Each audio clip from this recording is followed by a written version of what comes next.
Okay. All right. Yeah, so this was the other rage on social media yesterday. It was Dahlia.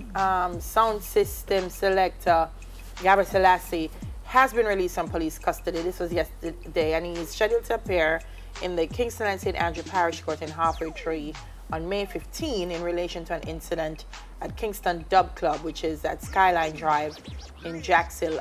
For those who don't know, Dub Club is somewhere that Gabriel has like live music, real nice reggae vibe. And apparently, the wonderful men of the JCF went up there and pepper spray and haul him out of the compound. Yeah. Apparently they said a team went there at about 10:30, where a party was in progress. So they requested the event's permit from the promoter. The promoter was unable to produce one and was instructed to turn off the music. They say patrons became boisterous and attempted to prevent them from carrying out their functions, and pepper spray was then used to subdue the crowd. I think that would be Lee, posted a statement yesterday as well. He said, first of all, I would like to thank each and everyone for their concern about my well-being. I'm fine. I just finished having a progressive meeting with the authorities, and our charge of breaching the Noise Abatement Act has been lifted. Interesting. Let Iman say that for every action, there's equal and opposite reaction. So we're going to take good from bad. We're sorting out a proper solution once and for ever. Lots of folks are weighing in as well, among them Entertainment and Culture Minister, who said it is unfortunate that something like this happened at the same time as Carnival, which was a huge part of the discourse yesterday, as it sends a wrong message that there are two Jamaicas. Gabriel is an icon who has dedicated and promoted roots reggae music for all these years, so he deserves recognition for his consistent support of our indigenous Jamaican culture. His work has grown out of a desire to promote our culture, and he should be praised for that. So yeah, and I saw on Twitter there's a picture of him having a meeting with the mayor, Mayor Williams. So yeah, look like it works still, you know. It was So it was unfortunate how things happened, but it seems like it's something that's being resolved. I hope so. I hope so. For the good of the music, we need to sort it out. Minister Grange also mentioned, by the way, that amendments are coming to the Noise Abatement Act, so that should be interesting. We watch for that.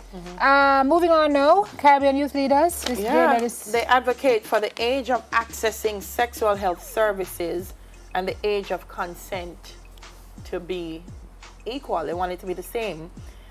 They're saying most young people are allowed to access sexual and reproductive health services when they're older and not at the age of consent throughout the Caribbean, which makes no sense. If you're saying it's okay for you to have sex, then it should be okay for them to protect themselves.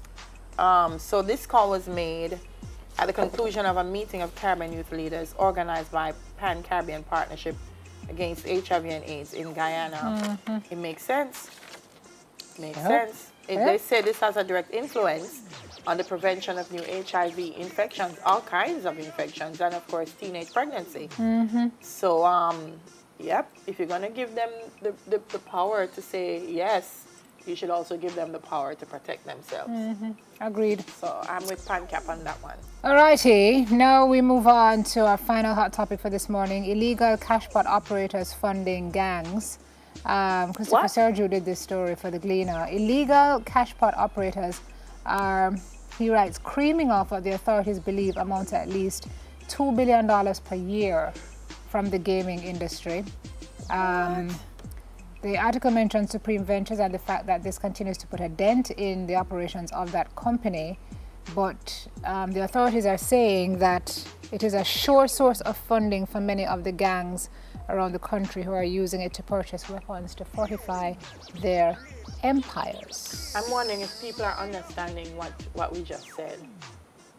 What we just said is that if you are buying the cash pot illegally, you are indirectly, because maybe you don't know, funding gangs and criminals in this country. So stop going on social media and other places and saying, what the government do about crime?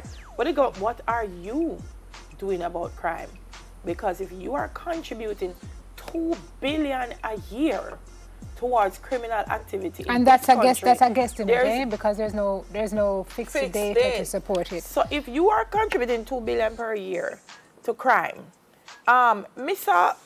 Security Minister, I don't know of any security minister in this country, maybe I'm wrong, who has that kind of budget to combat So crime. what happens is that Never stop you it. go and you buy from the formal entities, which is Supreme Ventures. You might win something for $100. Say Yeah. you win $100. Right. The illegal operator is literally at the door. When I say at the door, they set up shop outside of, sometimes inside, the actual formal structure, Right. and pay you $120 for your ticket. So they give you a little more money. They take your formal ticket, and then they collect enough of those and then cash them out for higher payouts. Well, they take the lower payout. So you make a $20. They take the official ticket, and if they do enough of that, and then they go and cash it out, then they make millions and millions and millions of dollars. But what they're saying is right. If you're going to game, you have to game from the formal sector, because if you game from the illegal operator, yes, you might get a little tips or a little top up on what you win as opposed to the formal sector, but you are in fact But the man will go kick off your door. It may not know $20 worth, the man will go kick off your door.